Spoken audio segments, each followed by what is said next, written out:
Join us as we travel through the Outer Hebrides, living full-time in our van. We're just about to make our 9th crossing in the last 2 months, travelling from Barra to Eriskay and then northwards through the islands. We spent the last 5 days exploring Barra and Vatersay, doing some incredible walks and visiting the most stunning beaches. There's so many of them that each one is unique, and I don't think I could actually pull a favourite out of them. It's been quite hard to tear ourselves away from it, but we do want to explore more of these fantastic islands, and now we're heading off to Eriskay. We have a 45-minute crossing on this ferry. There's only a couple of cars on and a truck, and this is our 10th ferry crossing in the last 2 months, and it just highlights to us how important these ferries are for the islanders.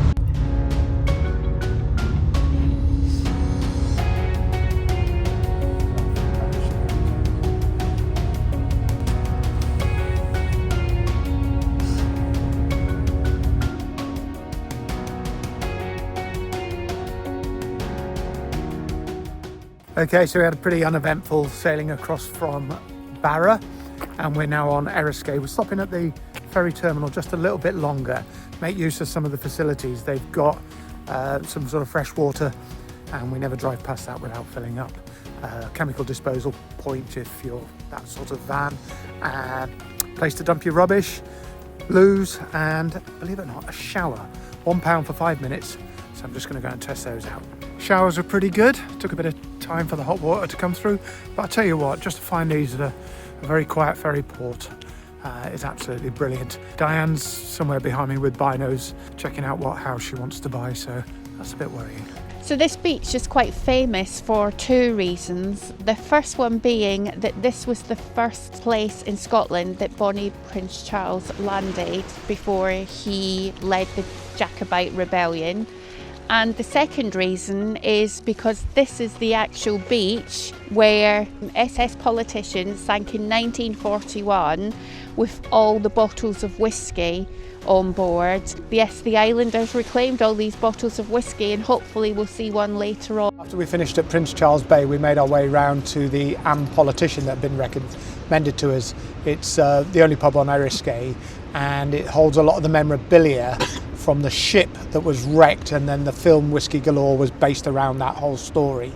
And so we got to see some of the original whiskey bottles that had come off the ship. Anyway, that was quite cool to see that. We've found a little park up now. We're on the edge of a beautiful beach, and we've got an epic sunset, and we're sitting drinking cheap beer from Aldi and eating haggis crisps. So we stopped here at Kildonan Beach for a couple of days. We actually found it quite a relaxing spot, and we weren't really in a rush to go anywhere.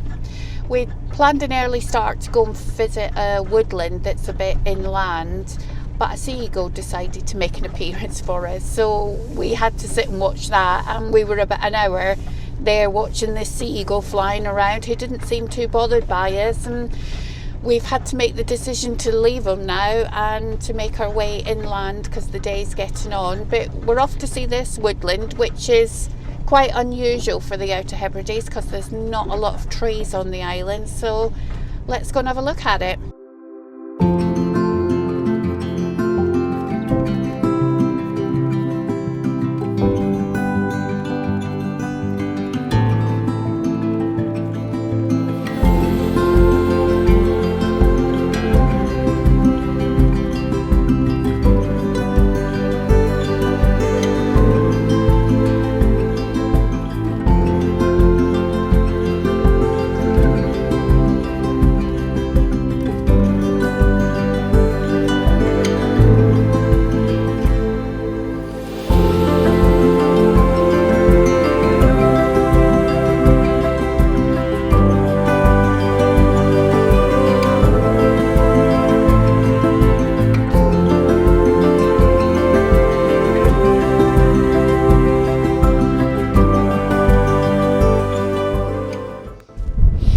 So we've come inland now, and we are at the Benvour trailhead at Araban Woodland, and we had a lovely drive in with lots of little lock-ins, and we're just at this side of a lovely sea loch at the moment. We're not sure of the name, but we'll see if we can find out on that.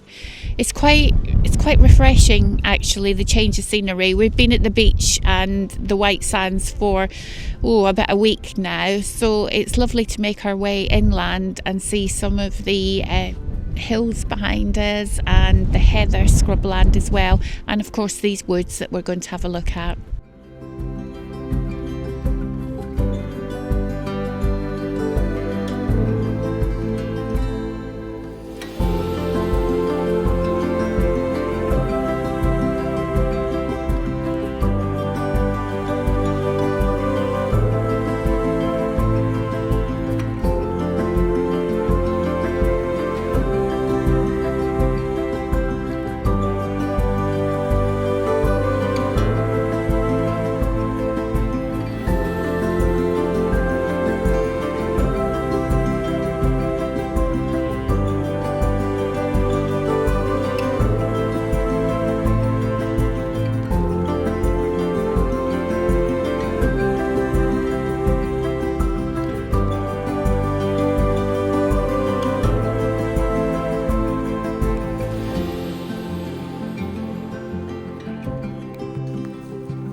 So we've had the afternoon walking around this beautiful wood. We'll put the details on the screen for you. What's really nice is just the contrast that we've had for the past week, which has been really all about the white beaches.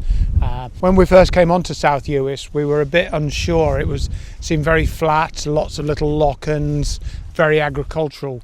But actually, once we've come across this side, and thank you to the person who suggested it, once we've come across this side, the landscape is very different, and it's a beautiful sea loch behind us that we still don't know the name of, but we'll find it and we'll put it up there if there is one for it.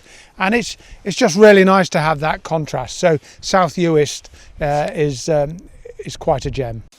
Right guys, so we've been staying in this car park. It's a RSPB, the Scottish RSPB equivalent, and it's a £5 sort of donation. So we've done our donation. It's a pretty cool location actually. Beautiful scenery around here, very wild, very remote, but certainly worth stopping over. We've been for a hike this morning over some very boggy land. Now the road that we're on is a dead end. It goes all the way down to the bottom, but we're going to drive down there and see if we can get a better look.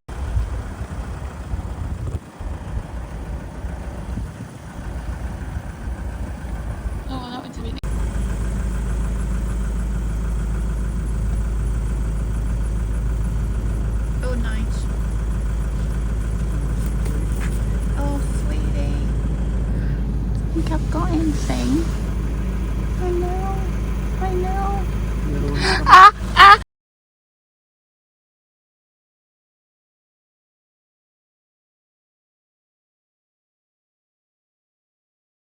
So if you've seen any of our social media stuff, you know one of the things we've been itching to see. Sorry, can you start again? Why? Because I think my eyes went down. God, I've only been talking for a second. Maybe I could just put some sunglasses on. Go to sleep. Right? If you hear any snoring, oh, right. It's because I'm really boring. So if you follow us on social media, you'll know one of the things we've been itching to see on the Outer Hebrides are otters, and we've drawn a complete blank so far. In fact, the last one we saw was on Mull, and that was it was just one otter who was sitting on the kelp just looking at us. So we've been desperate to see them, and we're probably trying too hard, to be honest with you. Yeah, I think we thought. Well, I thought that they might be like rabbits and they would be everywhere. Yeah, I think people give you that impression, don't they? Yeah, but they seem to be sort of a bit elusive for us. But we went off this morning where we're parked. There's a little harbour, and we went off this morning, left the dogs in as well, and went down and sat in the bitter cold in a bit of heather and just sat there to watch it. But it was so cold that we just had to call it a day and come back up. So no otters again. No otters again. It just shows you how desperate we are. But I think if we stop trying, maybe you know, they'll just come to us. I don't know. So this video was actually a little tricky to pull together. When we came off Eriskay and started heading north up through South Uist, we found ourselves going left and right and exploring down all these sort of side roads. And if you do come to South Uist, I'd strongly suggest you do that. But I hope you've got a feel for South Uist and that we've been able to put some context and give you a feel for. We also found ourselves slowing down quite a bit and just enjoying walks along these endless sandy beaches. But it's time to make our way north now, and we're going to head into North Uist and Bensound. So please come with us on our adventure, and if you like this video, please subscribe to our channel.